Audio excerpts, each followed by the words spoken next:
Welcome back to The Deep Dive. Great to be here. You are joining us for Season 3, Episode 43. This season, as you know, we're calling it Games, Gaming Reviews, and more. And we've got a really interesting one today. It's actually a request, pulling us into a bit of a genre blend we just had to check out. That's right. This deep dive was specifically requested by Misha, who's our fantastic producer on this very conversation, based out in Oregon. Yep, Misha St. And Misha's got a personal connection here. Oh, yeah. Well, we know Misha absolutely loves horses. Yeah. And their take is that this game, it's great because it gives you exactly what you asked for. It kind of walks this line between serious sim and just total chaos. Okay, I like the sound of that. And just so you know, Misha St.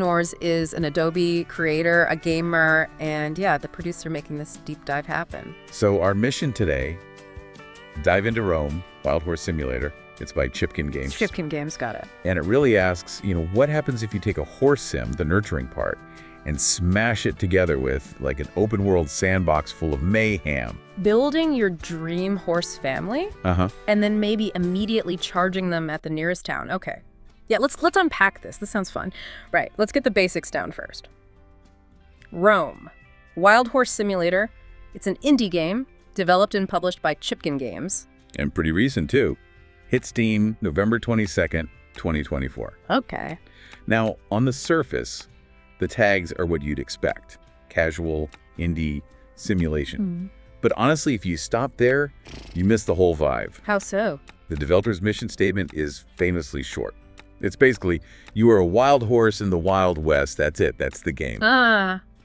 Okay, simple. I like it. And that simplicity, it's kind of key. And it's interesting, the sources we looked at, they don't dwell on the serious simulation part for long. They immediately jump to calling it a silly sandbox game. Exactly. That's where you get these comparisons, like straight-up comparisons to Goat Simulator for the chaos. Right, the pure absurdity. Or even something like Grand Theft Auto, just because of the freedom to mess around in the open world. Okay, that's quite a mix. So it's not trying to be Red Dead Redemption with horses then? Not at all. And that explains the look of it. The game is very deliberately low poly. It's not aiming for realism. Oh, okay. So that blocky, kind of simple style is on purpose. Totally. Think about it. That low poly aesthetic is almost necessary for the sandbox stuff to work. If it looked super realistic, imagine picking up a person with your teeth or dragging a cart through town. You'd probably feel pretty weird, maybe even disturbing.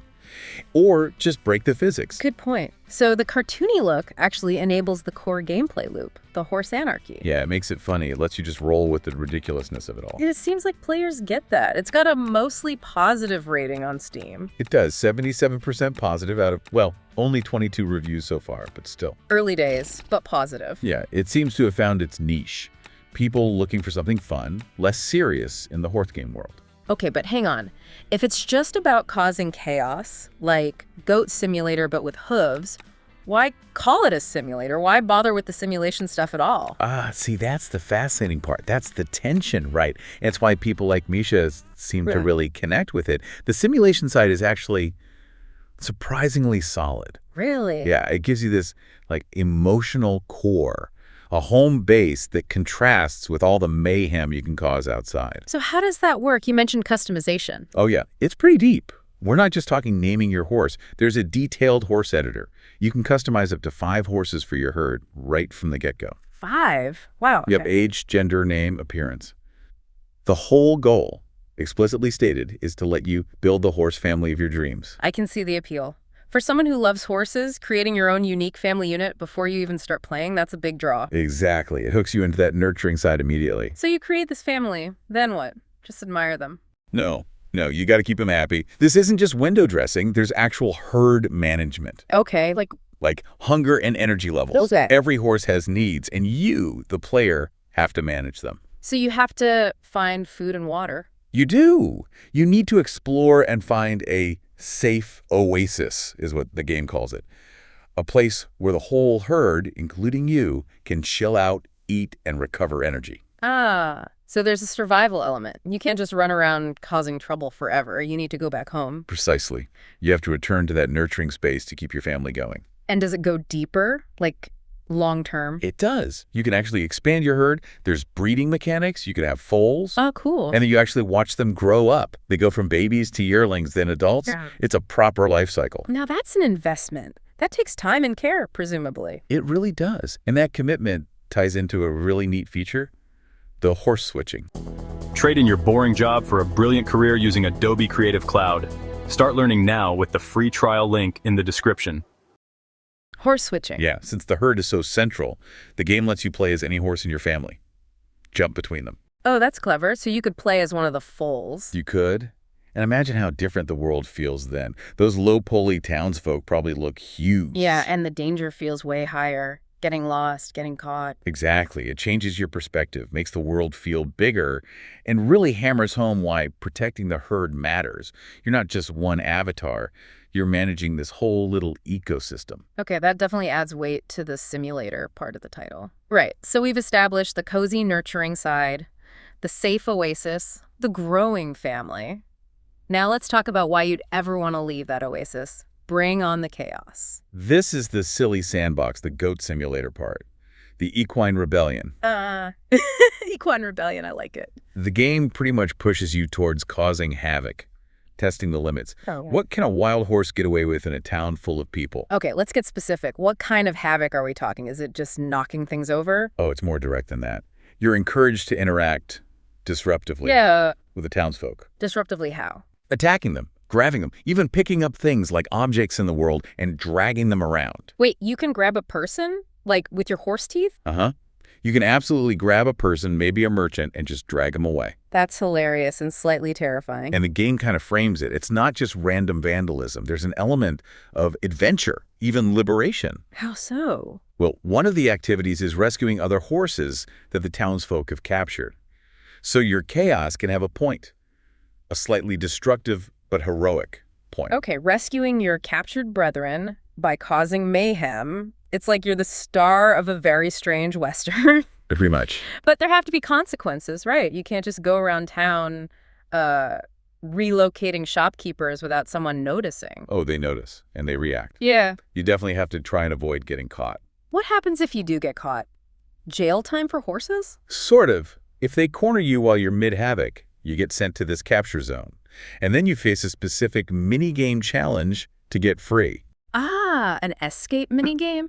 Is it tricky? Like, does it take skill? The sources say it requires some effort, yeah. Timing, maybe some strategy. It's not just a slap on the wrist. Okay. So there's real risk involved when you decide to stir things up.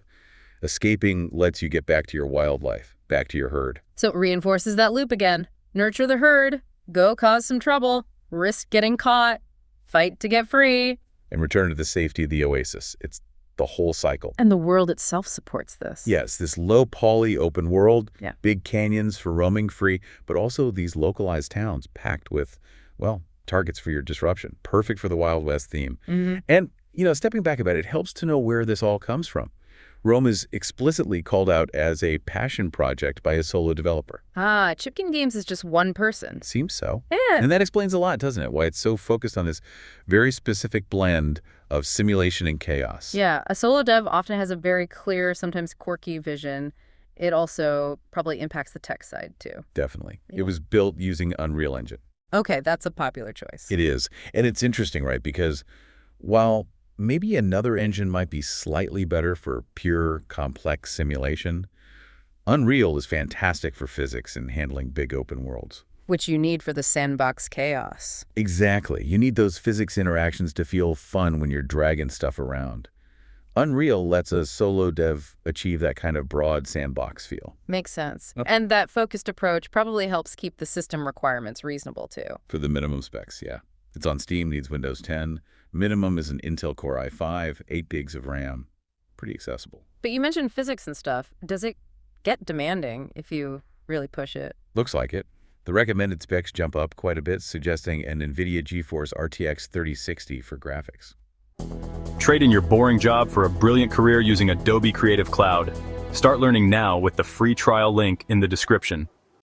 Okay, so while it looks simple, all that dynamic chaos can still tax your machine. Seems that way. And the development didn't just stop at launch, right? This solo dev has kept working on it. Absolutely. There have been some significant updates, key things that refine both sides of the game. Like what? Quality of life stuff, like adding a proper world map and a mini-map, which is pretty essential in an open world. Basic controller support, too. Good additions. Anything else? Yes, the stuff that deepens the simulation side.